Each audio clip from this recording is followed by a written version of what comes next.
assignment. Now you might have noticed, we are not in Boston anymore. Our mission today is to track down the origin of our corn tortilla chips. So you might think it looks like we're in the middle of America's farmland. Well, we are, and it is windy and crazy. We are here in Farmersville, Illinois at Rovi Seed, where the life of our corn chips begins. So who makes all the corn? Meet the Rovies. This family has been in the farming business since 1972, when Lester Rovey had a vision, a corny vision.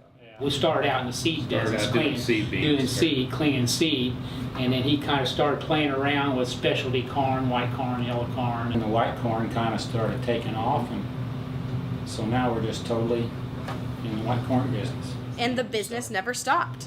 I figured we was going to farm for the rest of our life. Yeah. This was supposed to be a sideline operation, and now it's the mainstream. But how does the corn get from here to here? That's what we investigated next. By the time we got there, all the corn had already been grown and harvested at Rovi Seed. But here's how it happens, year after year. The corn is planted in rows in the spring and gets pollinated around June or July. Then after about 60 days, the corn is mature, and once the corn is dried to about 20% moisture, it's ready to harvest. Oh yeah, and it's all non-GMO. GMO is shortening for genetically modified organism. From our customers, we've heard, hey, we don't want those, we want to remain natural, so we've kind of niched ourselves, I guess, as you will, in that market. Then this non-GMO corn is harvested, and that harvesting requires some pretty hefty machinery. Heavy machinery that I needed to personally investigate. Uh-oh. I feel like I have too much power right now. Yeah, you do. We're going to the fields. Gonna harvest some corn.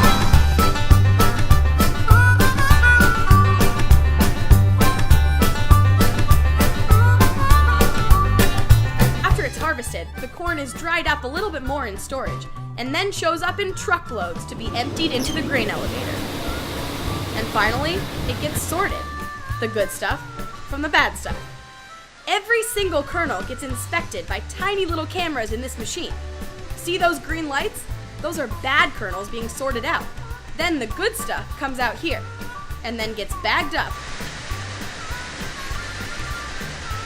piled onto pallets, and loaded on trucks. Then it says goodbye to the farm and starts its journey to its next destination, to become more than just corn. Because just like a Boloco burrito, even corn aspires to be something, to be better, to become tortillas and chips.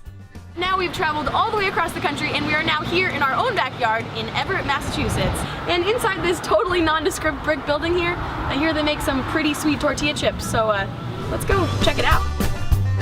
The Minion Tortilla began as an idea about 2 years ago. First and foremost, my wife is from Mexico. There's a really big tortilleria in Tijuana where my wife's family lives. And I got a tour of how they produce all those beautiful fresh tortillas. And I was fascinated by it. I said, well, if they can do it, we can do it. My wife is happy. You don't have to worry about smuggling tortillas anymore. We have beautiful fresh tortillas out of the bakery every day. Can't beat it. And those fresh tortillas are made out of the same corn we saw back at Rovi Seed. Aha! Here's some evidence. But even though the corn comes from halfway across the country, the tortillas and chips are all made here in Massachusetts. They're the only truly authentically made tortilla and chip in New England as far as we know.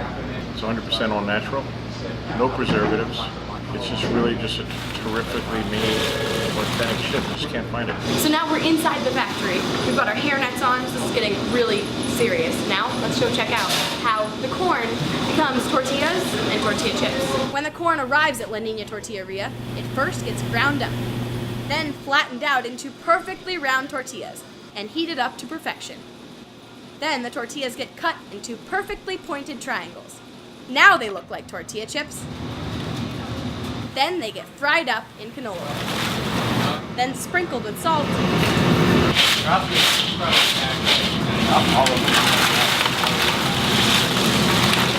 and bagged up to be on their way to Boloco. This is where all the chips come when they're done. Do you think anyone noticed? I'm in trouble. I'm a chip thief. So after thorough investigation, we have discovered how Boloco